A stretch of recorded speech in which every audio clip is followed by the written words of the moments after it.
हमारी झलक सबसे अलग। Mix by DJ Chhotu Chhotu छोटू रात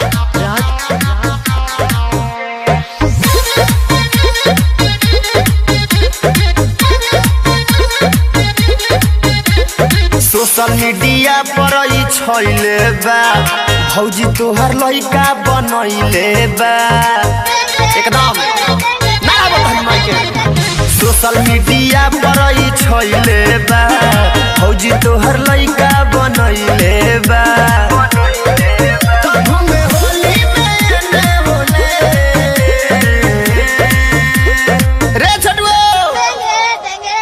अरे करी माई के वाला ही तो दिन भर टेंगे कैले रहता ना मन तो जब से भइल बा वायरल भौजी के लइका बोले ला खाली टेंगे टेंगे टेंगे टेंगे टेंगे टेंगे टेंगे टेंगे टेंगे टेंगे रंग डाले न देलाई करे झमेला बोले ला खाली टेंगे टेंगे टेंगे टेंगे टेंगे टेंगे टेंगे टेंगे टेंगे टेंगे अरे डाले दे।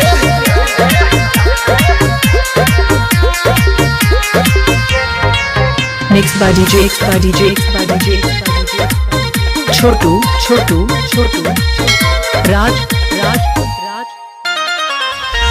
होलिया में लागे सुनल चाहता के गहारी भौजी के चोरा के बंद कइले बाके बारी।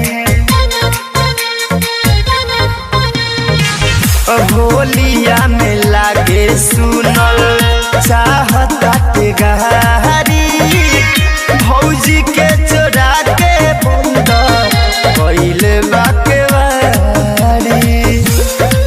Mix by DJ Chhotu Chhotu छोटू अरे खोल तनी राज अरे तहरी माई को ना चुप रहबो बोलबो टे तो जब से भइल बा वायरल भौजी के लइका बोले ला खाली टेंगे टेंगे टेंगे टेंगे टेंगे टेंगे टेंगे टेंगे टेंगे टेंगे रंग डाले न देलाई करे झमेला बोले ला खाली टेंगे टेंगे टेंगे टेंगे टेंगे टेंगे टेंगे टेंगे टेंगे टेंगे।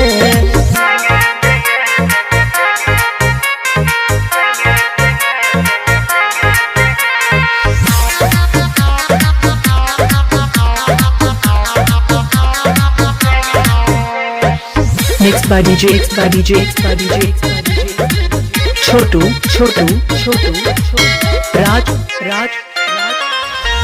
अंकुरिया रामू के तो डाले नहीं देबे भौजी के धइला पर डंडा लेके खेदे।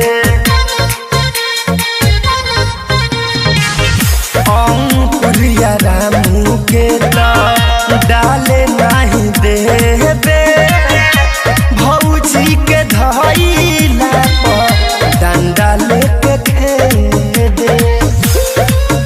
खोजे गोलू के जने तेने एकदम पगला गइल बा और धर मुआ तो जब से भइल बा वायरल भौजी के लइका बोले ला खाली टेंगे टेंगे टेंगे टेंगे टेंगे टेंगे टेंगे टेंगे टेंगे टेंगे रंग डाले न देलाई अरे mix by DJ Chhotu Chhotu Chhotu Raj